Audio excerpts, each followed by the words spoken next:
You are listening to the Beyond the High Road podcast with Shelby Milford, episode number 82. Stay tuned. Welcome to Beyond the High Road, a podcast dedicated to healing your heart and life following the grief of alienation. Hey y'all, really quick, I just wanted to make the announcement. Don't forget to sign up. I'll leave the link down below, but it's beyondthehighroad.com//, I forget, I never know what to say there. Neutralize my pain. And so the N, the M, and the P in that, each word is capitalized in the slug. Okay. It's April 27th, which is this Saturday at 1 p.m. Eastern time. Okay. See you there. And so it's going to be about turning your pain into purpose. Oh, and also, I'm going to forego this week's Facebook Live, like we're going to do the live event on Saturday in lieu of the weekly Facebook Live. So you have to sign up to this event in order to get the Zoom link. Okay? All right, I'm going to get on to the episode. Hey guys, this is my third time of recording this episode today because it's just been a little hectic today. So hopefully third time's a charm. I wanted to talk with you guys today about a theme that I've noticed over this last week. These are common challenges that we as target parents of alienation face. I've noticed a lot of people talking about reunification therapy it's so common. We see this all the time, how it's a scam and it's not working and the courts or just want to take your money. There was that. And then I was noticing parents who were sort of frozen, not making decisions because of their overwhelming fear of a possible outcome. And so that's really where this came from. And I'm going to start with the first example, which is a former client of mine. He finished his session. So we finished our time together just pretty recently. But while he was with me, he had been going back to court. He hadn't seen his youngest son in years. No contact at all. The mom had a protective order for a while there. So they'd finally just gone to court and gotten ordered reunification therapy and parenting time for dad, right? Which was a big yay. This is all he was looking forward to from the time that he hired me, was when we get there, hopefully the judge orders this and yada, yada, yada, everything will be fine and dandy. And I think we've all been through this, right? We look to something, if this happens, then blah, blah, blah. And we do this in the hopeful way, and we do this also in the shitty way. Like, what if, dun, dun, dun, right? But we look to what might happen ahead and put all of our eggs in that basket. If you guys have watched or listened to the Hope episode, this is the one that would pair well with it. It's that idealistic, everything will be great when that thing up there happens. And then we get to up there, and up there presents its own set of challenges. And then it's always, well, maybe it'll be up there. And so we're constantly on this chase, right? The goalposts keep moving. And we do that to ourselves. So this is all he wanted, was for reunification therapy and his parenting time to be ordered. And he got here, and now there is a new set of challenges that he's presented with. And that is that his child has been coerced by the alienating parent. His child has just recently voiced that he wants things to go back to how they were before the court order was put in place, that he was only being made to show up to the parenting time. He's 11 years old. And that he prefers the other way. And so as we do, I think, I was just mentioning this last week, as alienated parents, the one thing that we share is that we all crave and really desire to be that source of grounding for our children, right? We know how much they've gone through and are going through. And so really, we don't want to make any waves. We really just want to support them as best as we can, even to the point where we will eliminate ourselves from the equation if that means peace for our children. I get where he's coming from. So there's the aspect of reunification therapy that he had going on. He felt like he was just paying out $450, $500 a session to this therapist that wasn't helping. And so there was that. And then also his child and him exercising his parenting time. Okay. So I'm going to split those up. I think so many of us have either both or one of these things going on that it deserves the specifics. So y'all know that I do not hand out advice really about anything, but especially about what you choose to do pertaining to your relationship with your child, right? Like whether you're continuing on, if you are fighting the good fight, dripping love, or if you are actively trying to advocate for your child in court, or you're not speaking to your child at all. Regardless, my role here is to always help you, to support you in you healing yourself. I still hold that true. And I think how you look at and the expectations that you put upon all of these choices that you will make regarding your relationship with your child and what you're doing, what you're not doing, really does all contribute to your own mental health and your healing process, right? So here's what I think about reunification therapy. Are you ready? And I saw like posts this week, 3 or 4 of them, Facebook posts. I think they were all Facebook posts. Reunification therapy is crap. It's a scam. It's this, it's that. It's the court. They all just want your money and blah. It doesn't work. Well, I do not feel that way. I truly believe that reunification therapy can be an amazing resource. I think that it can assist parents and children in opening up those pathways of connection again. Absolutely 100%. Now, there are obviously going to be exceptions to that. And also, I think first and foremost, it's very important to get clear with yourself about what your expectations are for the end, like at the last session of reunification therapy. What are you expecting in your mind? Are you expecting for everything to go right back to how it was, hunky-dory, like alienation never happened? We're closer than ever and we're arm in arm wherever we go, right? If that's what you're expecting, I mean, let's face it, the title of this therapy is a little bit misleading. It's suggesting that at the end of your treatment process, that things will be back to normal. Y'all will be reunified. But it's not how it works. The outcome of the therapy relies on so many different contributing factors during the therapy, right? Did you guys go? How many sessions did you have? What was the alienating parent doing during that time? How much were they resisting the therapy? Did they make scheduling difficult? Are they leaning on your children before therapy happens, after therapy happens? This is all going to affect how your child shows up to it, right? So there's so many different factors that are out of your hands completely that contribute to how quote unquote successful or not that this process is going to be. And those are just like the ones that are right off on top of my head. How open you are during the whole process, how angry you are, which is fine that you're angry, but it's like, are you going there ready to work or not? So I think labeling reunification therapy across the board as a scam or as like another way that the courts are getting you, I don't think that that's fair. However, I will say that it's my belief that reunification therapy is not successful most of the time, because if it's not successful, it's because of the efforts and obsession on the alienating parent's side. That's exactly what happened with me. They were making scheduling really difficult. The times that we did have in our therapy sessions were actually really amazing. They have some really great tools and exercises to sort of open up those pathways of connection, great little memory exercises to get the kids to dig up and uncover, access the part of them that does truly love and appreciate you. Amazing exercises.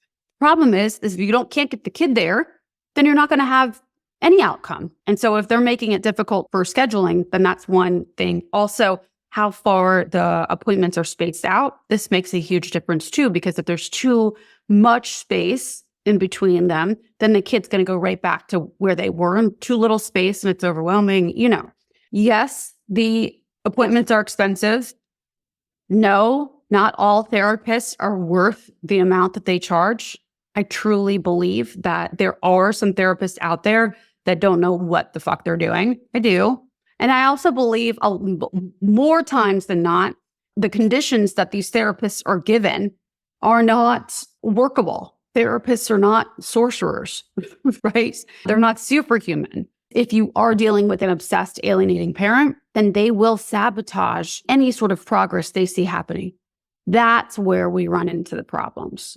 Therapists cannot fix for that. They cannot control the other parent. They can do whatever possible in creating the best and most safe feeling atmosphere for your child to open up and access the parts of them that they've had under lock and key as a result of the loyalty conflict that they've been faced with.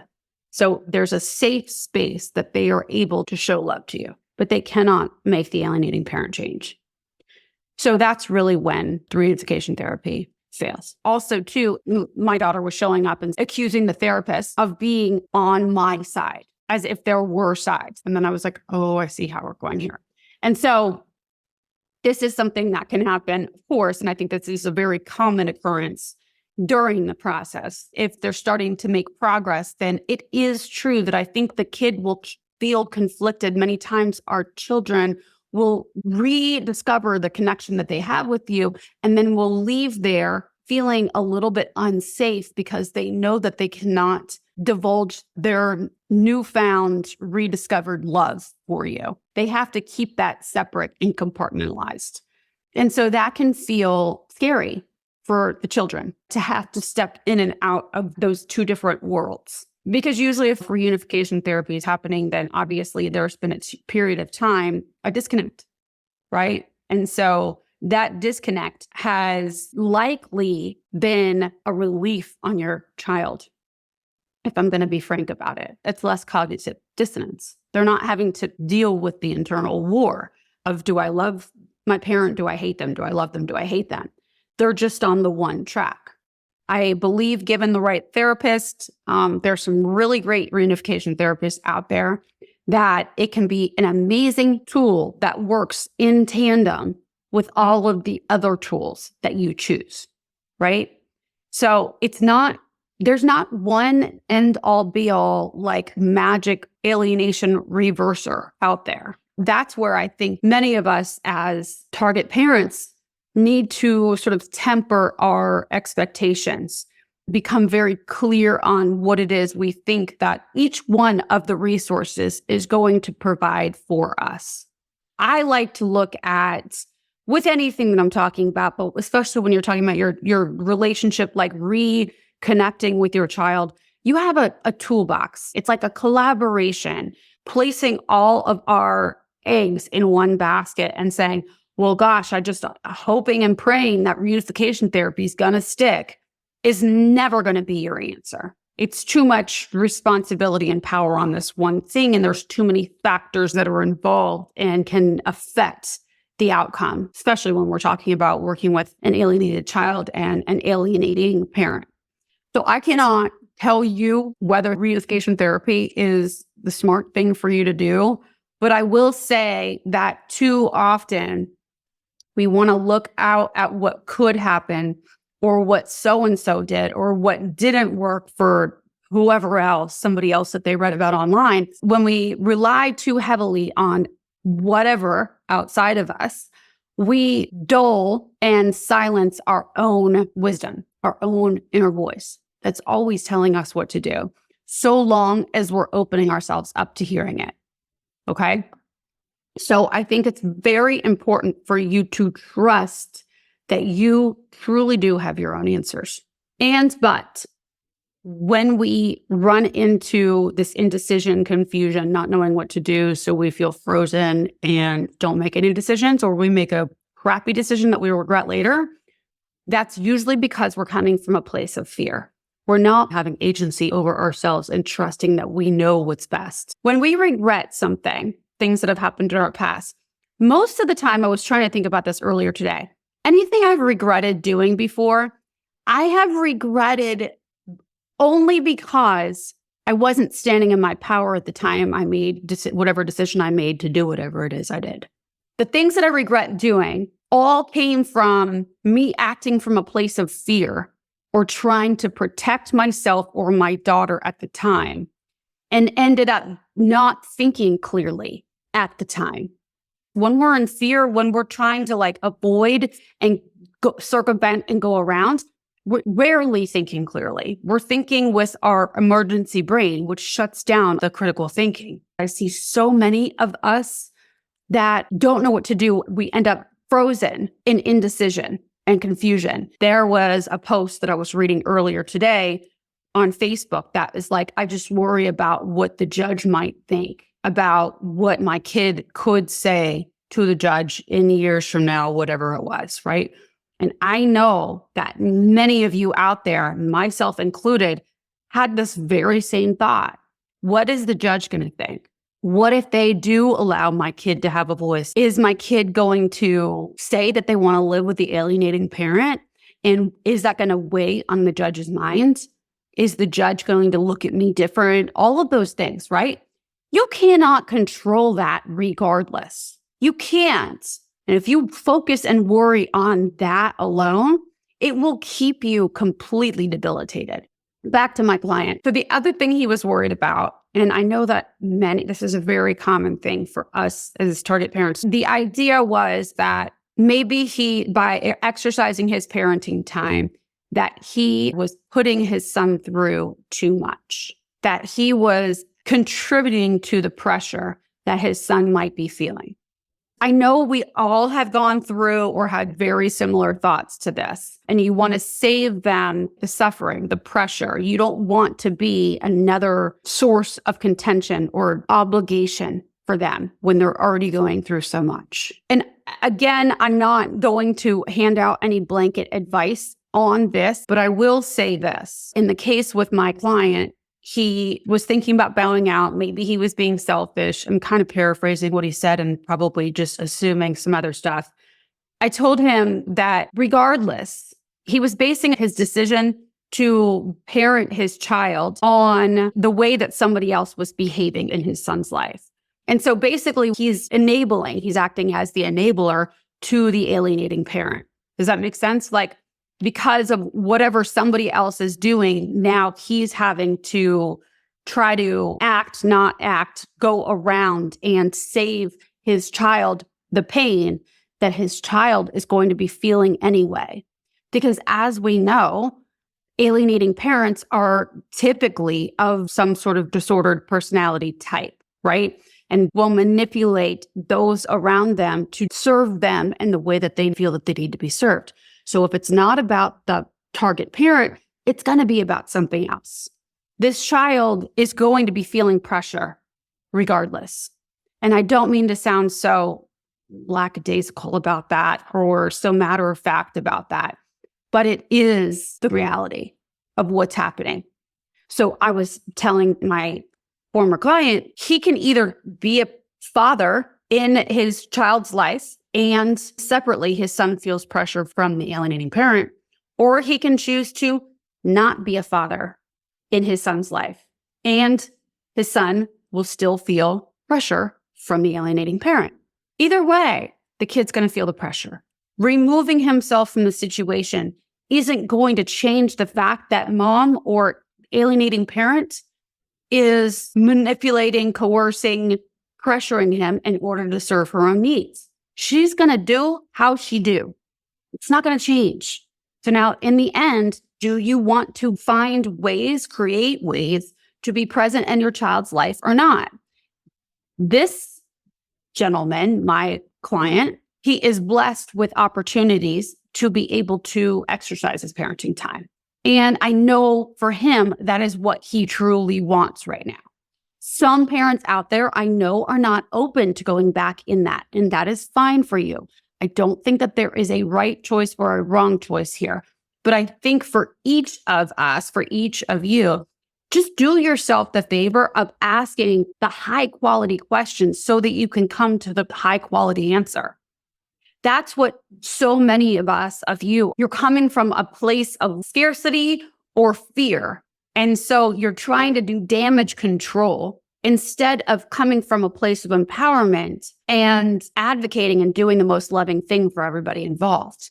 If you act coming from your higher thinking and more focus on who you want to be, how you want to show up at each and every crossroad, as opposed to how they might react in the end because of whatever decision you make, when you try to be strategic like that, you'll notice that you're constantly like on edge and feeling like you have to manipulate the situation in order to work to your benefit. And you will never be happy. You will always be on a chase.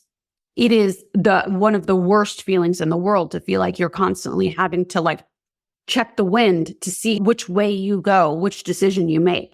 Parents like us, because there's so much stress, we freeze and we don't make any decisions from that place. And that can really fuck with us because then we end up feeling like stuck, broken. We don't trust the decisions that we do make.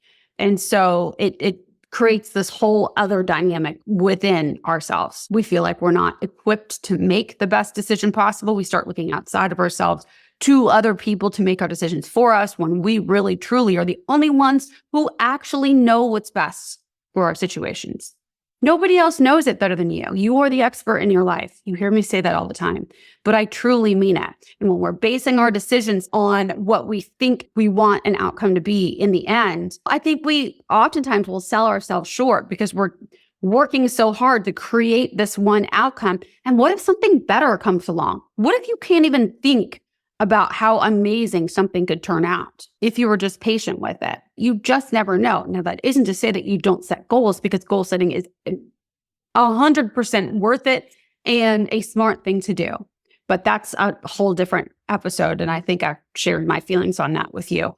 Goal setting is about really who you become and the choices that you make in the process to attaining said goal. Attaining the goal in the end is just whatever. It's the way that that goal pushes you to think and act outside of your comfort zone while you're on your way to it. So anyway, my point of this whole episode is, number one, trust that you do know what's best for you. And that if you're acting from a place of fear, or if you're acting in reaction to something and trying to protect yourself out of desperation or urgency, the chances of you regretting that decision later are high, But when you are asking yourself high quality questions about options you have in front of you, and are you even considering all the options? Are there other options? Make sure the questions you're asking are worthy of you. How are you feeling? Are you feeling rushed? Are you trying to avoid something? Are you trying to manipulate somebody else or the actions that somebody else takes? Are you doing it in order, what I mean is not that you're doing it in a sinister way, but are you acting in like fawn mode and doing things in order to appease, and so that it might make a more desirable outcome for you? And if that's the case, then let me just tell you that you will get to that place and the outcome will not mean shit to you. So instead of basing whether or not something is a successful venture, whether that's reunification therapy or deciding to show up at your daughter or son's graduation this year, are you making that decision coming from like your highest place? Are you not wanting to go because you don't want to make waves for your kiddo? In that case, I would offer that you reconsider and ask yourself some better questions. Because later on down the road, that's one of those decisions that you might regret. If the only reason that you're choosing to not go to graduation is so that you save them the possibility of pressure or feeling uncomfortable. Again, every situation is different, right? But when you're making that decision based on trying to avoid an emotion for yourself or for somebody else, then I would just urge you to up level, because you want to be always look back on your life and the choices that you made, knowing that you acted as the most courageous, that the decisions you made considering all the options and were made from a mindful place.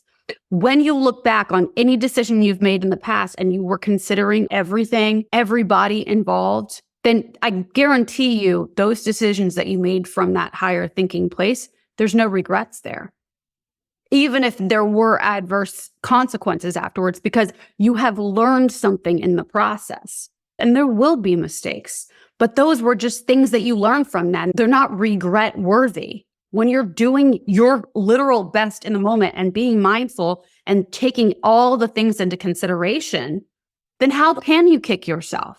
So it's just a matter of coming from a place of empowerment or not. And if you're scared of what the judge might say, of what your ex or your kid, how they might react, if you live your life trying to get in the heads of all the other people, you will miss out on the life that you are supposed to live for you. Okay? So that's what I have for you. Okay. You guys, April 27th, which is this Saturday, is the live event. It's an hour and a half. I have it set for an hour and a half. You have to register though, because if not, you won't be able to get the Zoom link to your mailbox in order to go. Okay. So if you want to attend, then go register now. It is beyondthehighroad.com/neutralize my pain. The N, the M, and the P are capitalized. I didn't think that that would make a difference, but I tested it the other day and it sure as heck does. So capital N, neutralize, capital M, my, capital P, P. So sign up for that for this weekend, April 27th at 1 p.m. Eastern Daylight Time. And that is all. Thanks so much for listening today. If you like what you're hearing and you'd like to hear more, please make sure to click subscribe wherever you're listening or watching. Also, for bite-sized clips and tips, be sure to find me on TikTok or Instagram. See you next week.